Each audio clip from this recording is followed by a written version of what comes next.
ठीक है, अभी क्या पढ़ूँगी, अभी जो है ना वो ना ऑक्सीडेटिव फॉस्फोराइलेशन जो हमारा टॉपिक है, ठीक है, इस पे भी मैं ना जो ना मेन चीज़ें पढ़ा दूँगी, ठीक है।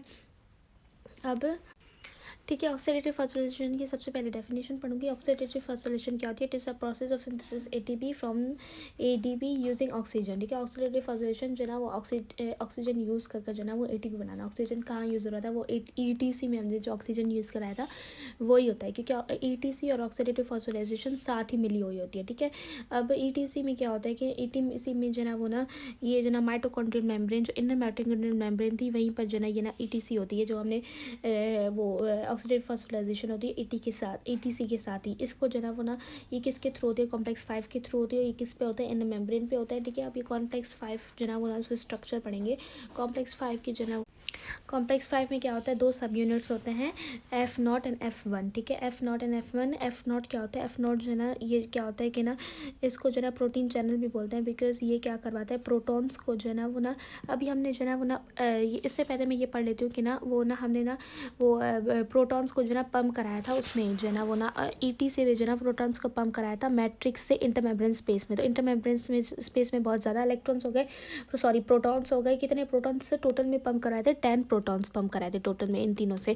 तो ये जो ना 10 प्रोटॉन हो गए इंटरमेम्ब्रेन स्पेस में। अब क्या करेगी जो वो है ये जो है एटीपी सिंथेज, क्योंकि ऑक्सीडेटिव फॉस्फोराइलेशन कॉम्प्लेक्स 5 के थ्रू होती है। कॉम्प्लेक्स 5 का दूसरा नाम क्या होता है? ATP synthase. एटीपी सिंथेज क्या करती है? इंटरमेम्ब्रेन स्पेस से जो है ना वो ना प्रोटॉन्स जो है ना वो ना लाती है मैट्रिक्स तक, और जब प्रोटॉन्स जो है ना इंटरमेम्ब्रेन स्पेस से मैट्रिक्स में आते हैं तो एनर्जी प्रोड्यूस होती है। जो एनर्जी प्रोड्यूस होती है वो एडीपी के साथ फॉस्फेट को कंबाइन कराती है और एटीपी बन जाता है। ठीक है, तो ये जो है सारा मैकेनिज्म होता है ऑक्सीडेटिव फॉस्फोराइलेशन का। तो मैंने पहले क्या पढ़ा? डेफिनेशन पढ़ी, फिर उसका मैकेनिज्म पढ़ा।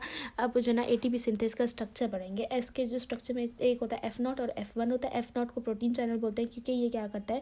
ये जो ना वो ना प्रोटॉन्स को पंप कराता है, जो इंटरमेम्ब्रेन स्पेस में जो प्रोटॉन्स लेकर गया था वहाँ उसको पंप कराएगा मैट्रिक्स की तरफ। ठीक है, तो ये जो ना प्रोटॉन्स को पंप कराएगा, और ये F0 जो है ना वो ना सी सब यूनिट से बना होता है। ठीक है, तो ये किससे बना होता है? सी सब यूनिट से। और दूसरा इसका काम क्या होता है ये याद कर लिया। F1 जो है ना किससे बना होता है?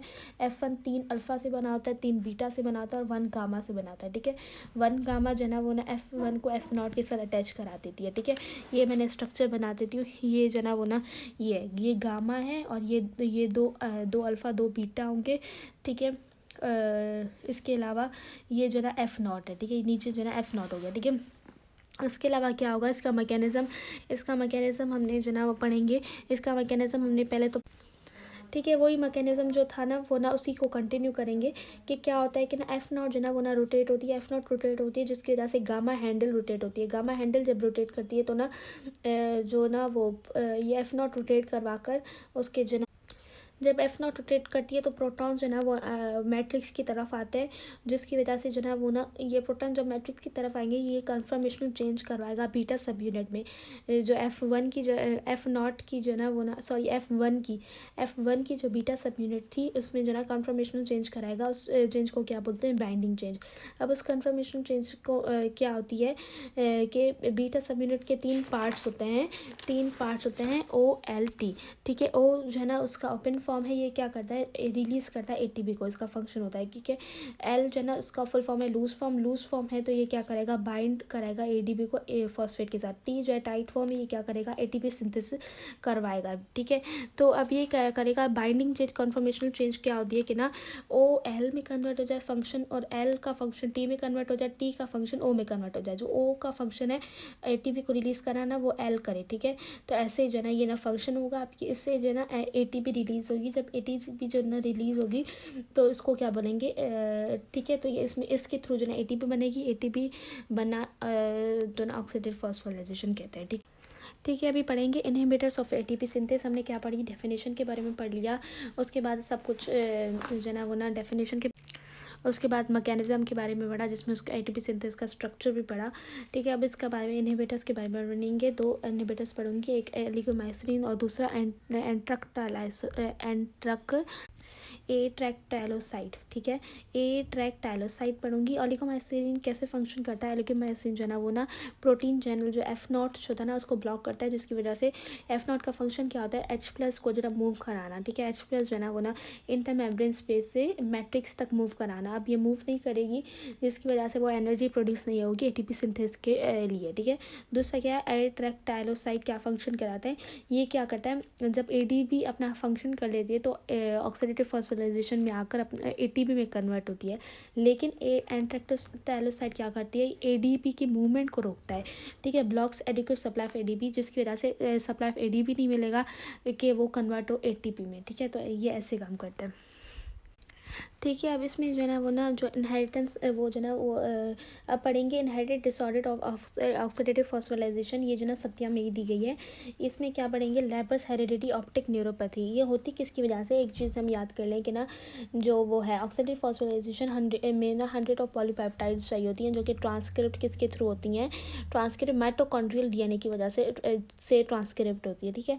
अब उस ये जो ना माइटोकॉन्ड्रियल डीएनए ये हमें एक्स्ट्रा इन्फॉर्मेशन है कि माइटोकॉन्ड्रियल डीएनए कहाँ से आता है, इन बच्चे में मदर से आता है। स्पर्म में माइटोकॉन्ड्रिया होता है, लेकिन वो स्पर्म जो है ना वो मदर को देता नहीं, क्योंकि उसके जो ना मदर का साइटोप्लाज्म आता है जिसमें माइटोकॉन्ड्रिया मौजूद होता है, ठीक है।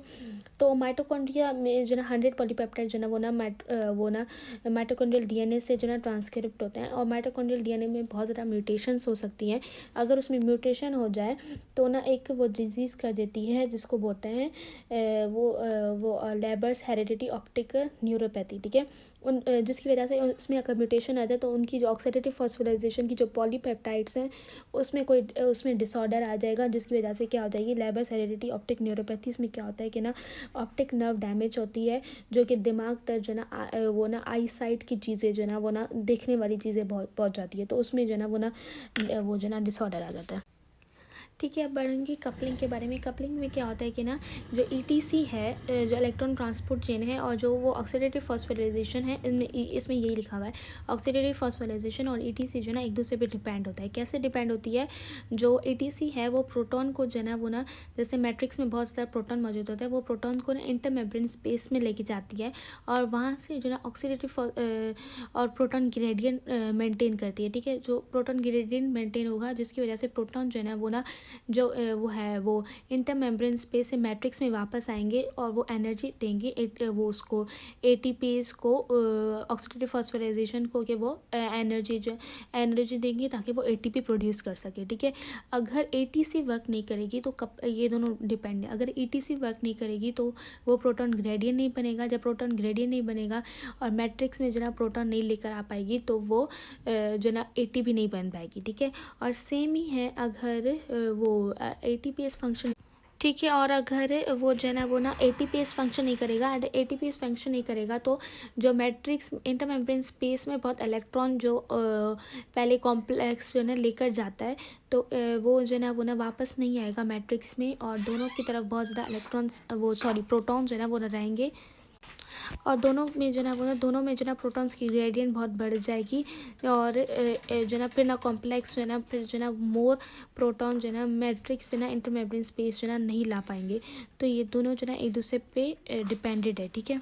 अब ये अनकपलर्स क्या होते हैं, अनकपलर्स वो होते हैं जो कि इन दोनों को कपल ना होने दें, मतलब ये इन दोनों को जो ना वो ना इंडिपेंडेंट भी चलने दें, ठीक है। तो वो इनकी डेफिनेशन है, ठीक है, compounds that can uncouple the electron transport from oxidative phosphorylation, such compounds are known as uncouplers।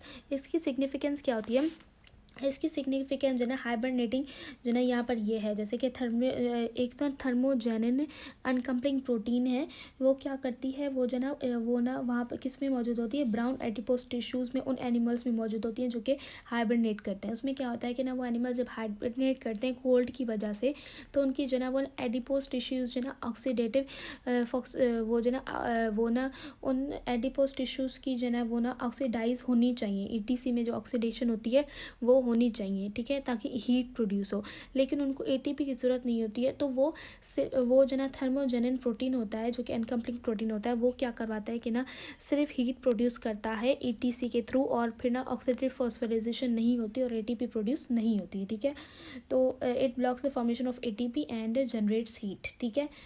तो अनकम्पलिंग की जो ना एक सिग्निफिकेंस मैंने पढ़ ली। अब इसकी एग्जांपल्स जो है ना वो ना उसमें चैटर्जी में बहुत अच्छी लिखी गई है, जैसे कि 2,4-डाइनाइट्रोफिनॉल हो गई, उसके अलावा डिसमेरॉल हो गई, ठीक है। इसके अलावा CCP और ये क्या है, इस क्लोरोकार्बोनाइल साइनाइड फिनाइल हाइड्रोजोन, ये मोस्ट एक्टिव एनकपलर होती है, ठीक है। 3 याद कर ली, ठीक है। 2 फॉर डाइनाइट्रोफिनॉल ब्यूसेमेरोल एंड CCCP।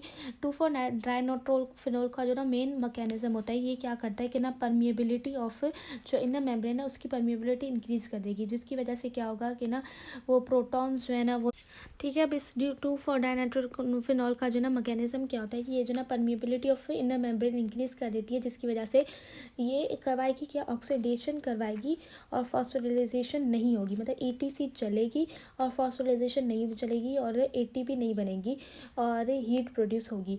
इसमें क्या होगा कि ना इनर मेम्ब्रेन की परमिएबिलिटी इंक्रीज हो जाएगी, जिसकी वजह से जो वो जो है ना वो जिसको प्रोटॉन ग्रेडियंट जो ETC के चाहिए होगा वो जो ना मेंटेन होगा और जो ना वो ना ETC चल पाएगी और हीट प्रोड्यूस नहीं होगी, ठीक है।